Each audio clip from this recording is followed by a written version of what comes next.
Assalamualaikum warahmatullahi wabarakatuh. Saya Warih Andan Puspitosari dari Pusat Studi Disabilitas dan Kemanusiaan Universitas Muhammadiyah Yogyakarta. Melanjutkan apa yang sudah saya sampaikan pada bagian pertama. Kalau pada bagian pertama adalah bagaimana mencegah supaya penyandang disabilitas tidak mengalami kondisi depresi, maka pada bagian kedua ini ketika memang tidak banyak faktor yang kemudian menyebabkan seorang penyandang disabilitas mengalami depresi, maka apa yang harusnya kita lakukan untuk menolongnya? Kita tahu bahwa pada depresi pada penyandang disabilitas ini, depresi ditandai dengan kondisi emosi yang turun, sedih, tidak stabil ya, berkepanjangan. Kemudian seorang yang mengalami depresi juga akan kehilangan minat sehingga enggan untuk melakukan aktivitas. Padahal aktivitas kita tahu adalah sebagai salah satu dari sesuatu yang harus dihasilkan oleh penyandang disabilitas untuk tetap produktif dan memiliki kualitas hidup yang baik. Sehingga dengan kehilangan minat, otomatis banyak aktivitas kemudian tidak lagi dikerjakan. Apa yang awalnya disukai pun mungkin akan banyak ditinggalkan. Seorang yang mengalami depresi juga mengalami penurunan energi.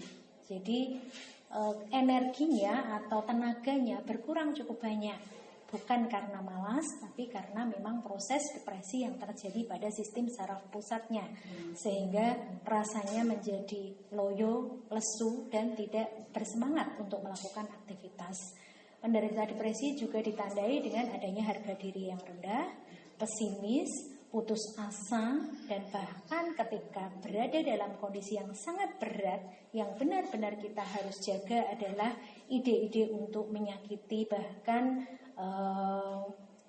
melakukan upaya untuk bunuh diri. Nah, ini yang harus kita jaga. Jangan sampai kondisi depresi ketika kemudian sudah kita cegah tapi kemudian tetap ada yang mengalami depresi, maka depresi tidak menjadi depresi yang berat. Karena depresi bisa ringan, sedang, dan berat. Kita berharap ketika ringan segera bisa kita deteksi dan kemudian kita bisa tata laksana sehingga tidak terjadi depresi berat pada penyandang disabilitas. Karena kondisi-kondisi klinis yang seperti itu, kehilangan energi, minat, sedih, dan sebagainya, maka sangat mudah untuk difahami kenapa orang depresi itu kemudian menjadi tidak produktif, tidak bisa memiliki kualitas hidup yang baik. Nah, dua hal ini, produktivitas dan kualitas hidup, menjadi tolak ukur dari keberhasilan dalam tata laksana atau penanganan depresi. Nah, sehingga ketika kemudian diketahui seorang penyandang disabilitas mengalami depresi sebagai salah satu kondisi mental emosional yang sering terjadi, yang sering bersama dengan penyandang disabilitas, maka harus segera diberikan tata laksana yang sesuai. Nah, apa tata laksana yang sesuai itu? Ketika depresi sudah ditegakkan oleh petugas medis, jadi yang bisa menegakkan diagnosis atau kondisi depresi pada penyandang disabilitas adalah dokter, psikiater, atau psikolog klinis.